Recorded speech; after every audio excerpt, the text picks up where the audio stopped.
दोस्तों इस दुनिया में दो ही चीज सबसे मुश्किल है। एक तो उड़ती चिड़िया के पंख गिनना और दूसरा बीसीसीआई अगला क्या स्टेप लेगी वो।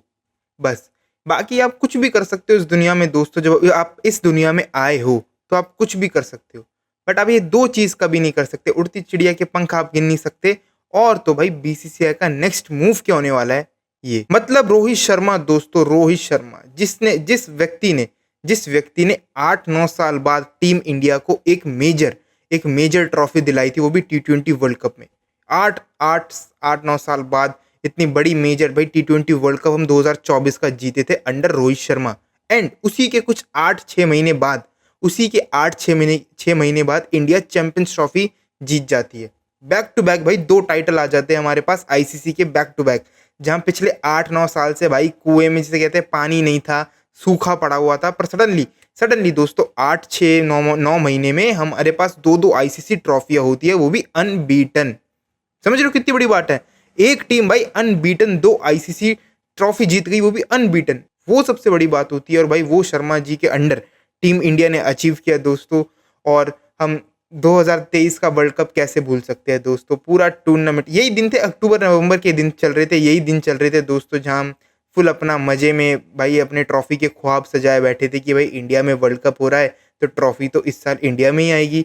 वो हमारे सपनों पे जो एक अनबीटन जा रहे थे, वहाँ भी हम वहाँ भी बहुत ही बढ़िया तरीके से अनबीटन जा रहे थे फाइनल तक। बट वहाँ दोस्तों हम हार गए। दिन खराब था, परिस्थितियाँ हमारे अगेंस्ट हो गई थी, कुछ सर्कमस्टांसेस ऐसे हो गए थे कि बस हम चक्कर व्यू में, जैसे अभिमन्यु फंस गया था ना, सेम हम उस दिन हम किसी चीज़ में फंस गए थे। ठीक है, तो वो भी चलो मैनेज कर लिया। बट उसमें सबसे अच्छी बात ये थी कि हम अनबीटन जा रहे थे भाई। टीम परफॉर्म कर रही थी, कैप्टन परफॉर्म कर रहा था फ्रॉम लीडिंग फ्रॉम फ्रंट। ठीक है, कैप्टन आ रहा था भाई, रन बना रहा था, पावर प्ले में आके खत्म कर रहा था, एक साइड मैच कर देता था पावर प्ले में Rohit Sharma as a captain power world cup में। और वही चीज़ कंटिन्यू रखी T20 वर्ल्ड कप में, चैंपियंस ट्रॉफी में। तो पर दोस्तों इतना सब कुछ करने के बाद फिर उन्होंने एक होप लगाया था कि भाई जो एक काम अधूरा रह गया था, कि हम 2023 की ट्रॉफी नहीं जीत पाए थे तो 2027 की जीतेंगे। बट दोस्तों अब वो सपना सपना ही रह गया दोस्तों, क्योंकि अब इंडियन इंडियन क्रिकेट के ओडीआई, वो भी ओडीआई के वाइट बॉल के दोस्तों, नए हमारे कैप्टन आ चुके हैं, गिली द बॉय दोस्तों, शुभमन गिल को दोस्तों नया कप्तान घोषित कर दिया है बीसीसीआई ने। अजीत अगर ने प्रेस कॉन्फ्रेंस हुई है बकायदा। ऑस्ट्रेलिया का टूर जो होने वाला है, 5 T20 एंड 3 ODI, मैं सही बोल रहा हूँ तो मे भी यही है, कुछ ऐसे ही शेड्यूल हुआ है। तो 5 T20 है जिसमें 3 ODI है, तो उसमें उसका स्क्वाड अनाउंस हो चुका है। और दोस्तों मज़े की बात, कोहली जी के दोबारा हमें दर्शन देखने को मिलेंगे 3 वनडे के मैचेस में, जहां वो दोबारा ऑस्ट्रेलिया को पेल रहेंगे ऑस्ट्रेलिया में। एक अच्छी अच्छी चीज़ ये थी कि भाई कोहली जी का नाम था, वो भी चुपचाप। बस आज बहुत सी चीज़ें चली कि भाई शर्मा जी को क्यों हटाया, गिल वॉज कैपेबल की नहीं है, कि गिल कैपेबल है कि नहीं है कैप्टन बनने के, वो श्रेयस अय्यर को बनना चाहिए था कि नहीं, बुमराह नहीं है, जड्डू नहीं है, शम्मी नहीं है, ठीक है, हर्षित राणा बीच में कहाँ से आ गया। बहुत सारी चीज़ें चल रही थी आज, बहुत सारी चीज़ें चल रही थी इंटरनेट पे। बट एक चीज़ अच्छी थी कि कोहली जी का नाम था, और वो चुपचाप बस आज अखबार खबर में नहीं थे भाई। ये बहुत टाइम बाद हुआ है कि भाई कोहली जी का नाम आया है किसी स्क्वाड में, बट कोहली जी की इतनी बात नहीं हो रही जितनी बाकी प्लेयरों की बात हो रही है। और सबसे इंपॉर्टेंट बात तो मेरे को दोस्तों ये करनी है कि चलो ठीक है, अब गिल को कैप्टन अपॉइंट कर दिया, अब क्या कर सकते हैं भाई, भविष्य भी तो देखना है। अब 2027 में दुनिया थोड़ा खत्म हो रही है, उसके आगे भी तो वर्ल्ड कप आएंगे, उसके आगे भी तो भाई कभी ना कभी तो, अब ये तो पता है कि भाई शर्मा जी रिटायर होंगे 2027 के बाद, ये तो सबको पता है। ठीक है, सबको पता है कि 2027 वॉज एंड है, कि मतलब विराट कोहली एंड रोहित शर्मा का, ये सबको पता है। अब उसके आगे भी तो क्रिकेट चलेगी, उसके आगे भी तो मैचेस होंगे, तो वो कौन संभालेगा। तो वो चीज़ देख के समझ आता है कि चलो ठीक है, गिल को कैप्टन क्यों बनाया, कि भाई वो रोहित शर्मा एंड विराट कोहली के अंडर अभी ये 3-4 साल जितने भी बचे हैं 2027 के वर्ल्ड कप को, वो पक जाएगा। ठीक है, वो डिसीजन लेने की कैपेबल हो जाएगा, वो नर्व्स पकड़ने लगेगा कि भाई कहाँ किस सिचुएशन में किस बॉलर चेंज कराना है, कैसे टीम चलानी है, वो समझने लग जाएगा इन दोनों के अंडर अंडर। एक ये भी हो सकता है कि बीसीसीआई ने ये चीज़ सोची है, ठीक है, कि भाई अभी गिल जितना एक्सपीरियंस ले सकता है इन दोनों से ले ले, वरना इन दोनों के बाद तो हमें पता है कि कोई ना कोई नया कैप्टन तो अपॉइंट हो गई। तो वो हमें पता है कि गिल हो सकता है कि मे बी श्रेयस अय्यर, वो अलग मैटर है। बट ये है कि कोई ना नया नया तो कोई नया कैप्टन तो आएगा ज़रूर, ये तो तय है। तो ये मेरे को लगता है कि एक पॉइंट ये भी सही लगता है कि इन्होंने अभी से गिल को ग्रूम करना शुरू कर दिया है। ठीक है, अब वो गिल कैपेबल है कि नहीं वो अब तो पता चल जाएगा, वो बात की बात है।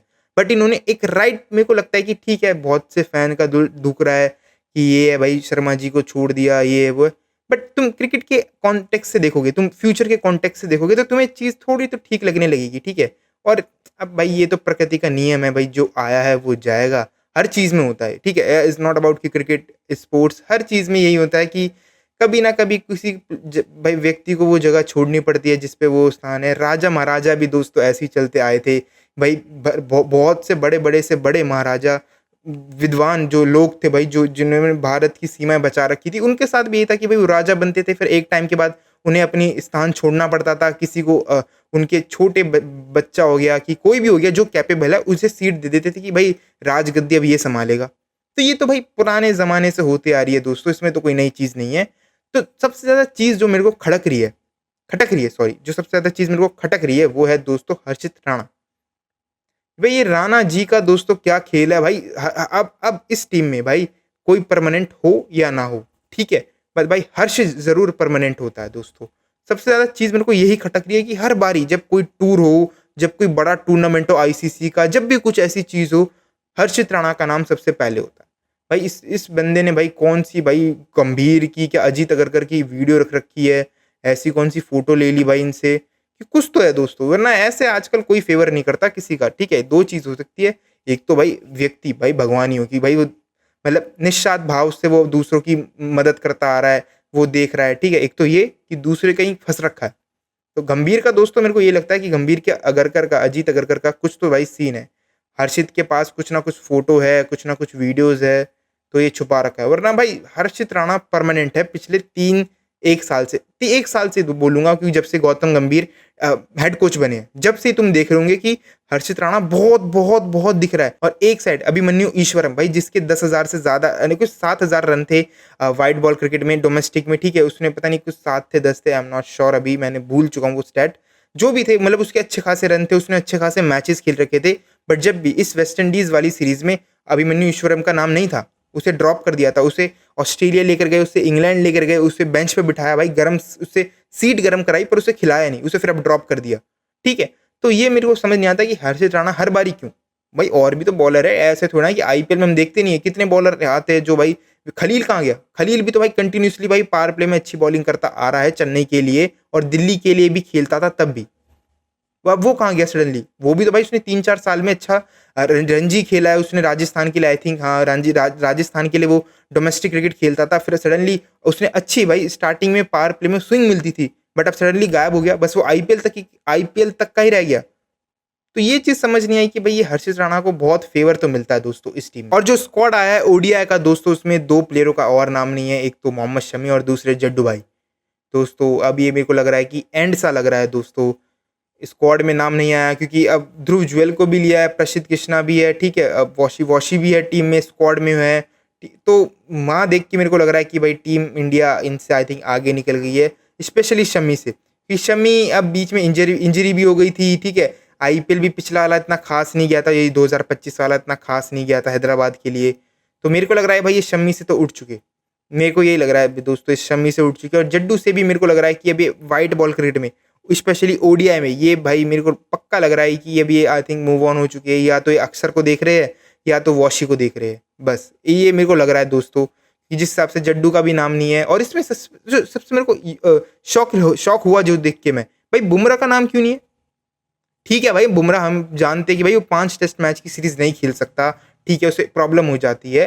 बट ये क्या हुआ भाई, वो ऑस्ट्रेलिया के साथ खेल रहा है और यहाँ वेस्ट इंडीज के साथ, जिसके घर में होम टेस्ट सीरीज में, जहाँ भाई स्पिनर काफ़ी होते हैं, पहले ही दिन के पहली ओवर तुम कराओगे ना स्पिनर से, वो भी विकेट लेना चालू कर देगा, ठीक है। उस वैसी पिचेस पे हम जसप्रीत बुमराह को टेस्ट क्रिकेट खिला रहे हैं, किसके अगेंस्ट? वेस्ट इंडीज के अगेंस्ट।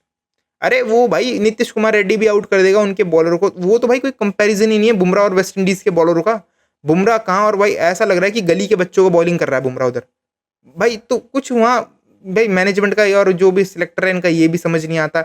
ये अच्छा खासा रेस्ट दे सकते थे बुमराह को, ये 2 टेस्ट सीरीज में, ये 2 मैच की टेस्ट सीरीज में बुमराह का नाम देके उसे रेस्ट देते एशिया कप के बाद, और फिर दोबारा ऑस्ट्रेलिया भेजते। और ऑस्ट्रेलिया भाई बुमराह को सूट करता है, जिस हिसाब की पिचेस होती है, जिस हिसाब से उसने बीजीटी में करके दिखाया था।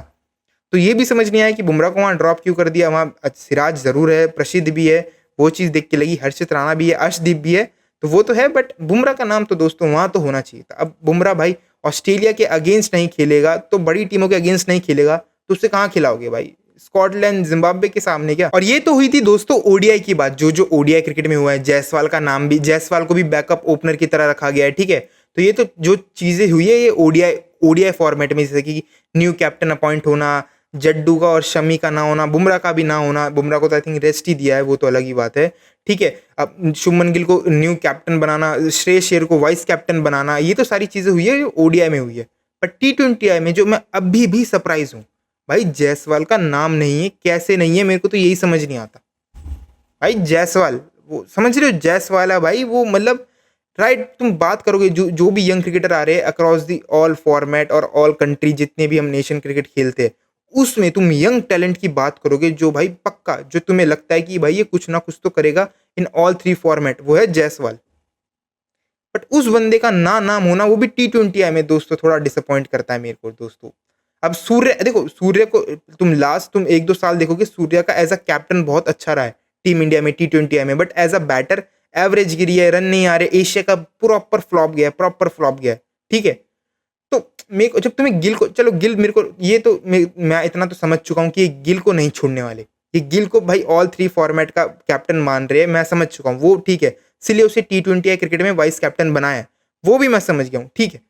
बट भाई क्यों तुम लॉन्डे की जवानी खराब कर रहे हो जायसवाल की? भाई वो है भाई, वो T20I के लिए ही बना है भाई। तुम एक इमेजिन करके देखो, एक साइड से अभिषेक शर्मा और दूसरी साइड से यशस्वी जायसवाल ओपनिंग करने आ रहे हैं, और वन डाउन गिल, ठीक है, गिल वन डाउन ठीक है, थोड़ी चलो स्टेबिलिटी ले आएगा, थोड़ा स्ट्राइक रोटेशन कर लेगा, जब उसे बड़े हिट लगाने हुए लगा लेगा। उसके बाद तुम्हें जिससे भी रखना है, चाहे अय्यर रखना है, तिलक रखना है, फिर वो तुम संजू रखना है, वो अलग चीज़ है, ठीक है।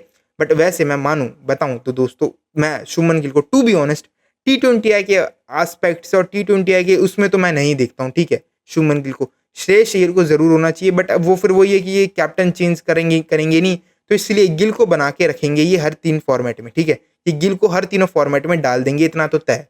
तो उस, चलो वो भी ठीक है, बट जायसवाल का ना क्यों ना नाम होना दोस्तों, ये एक और डिसअपॉइंट करता है कि भाई जायसवाल है यार, कम ऑन मैन। थोड़ी 2-3 डिसीजन तो बिल्कुल ही इनके समझ नहीं आते, क्या कर देते सही में। या तो भाई इनका सही में कुछ एक प्लेयर को, एक पर्टिकुलर प्लेयर को लेके बहुत लगाव है, प्यार है, दिखा रहे हैं, या तो पूरा इस माइंडसेट ये हो चुका है कि ये तीनों फॉर्मेट में एक ही कप्तान चाह रहे हैं, वो है गिल, बस। क्योंकि टेस्ट में जो कैप्टन होता है मोस्ट प्रोबेबली वो व्हाइट बॉल क्रिकेट में भी कैप्टन बन जाता है, और जो व्हाइट बॉल जो 50 ओवर है जो ओडीआई में, वो उसमें भी कैप्टन होता है, और जो ओडीआई में भी कैप्टन है, फिर वो व्हाइट बॉल में भी कैप्टन मान, या इंडिया में यही चलता है, ये भाई बहुत ही पुराना इतिहास है कि हम चाहते हैं कि हमारा तीनों फॉर्मेट का एक ही कैप्टन हो।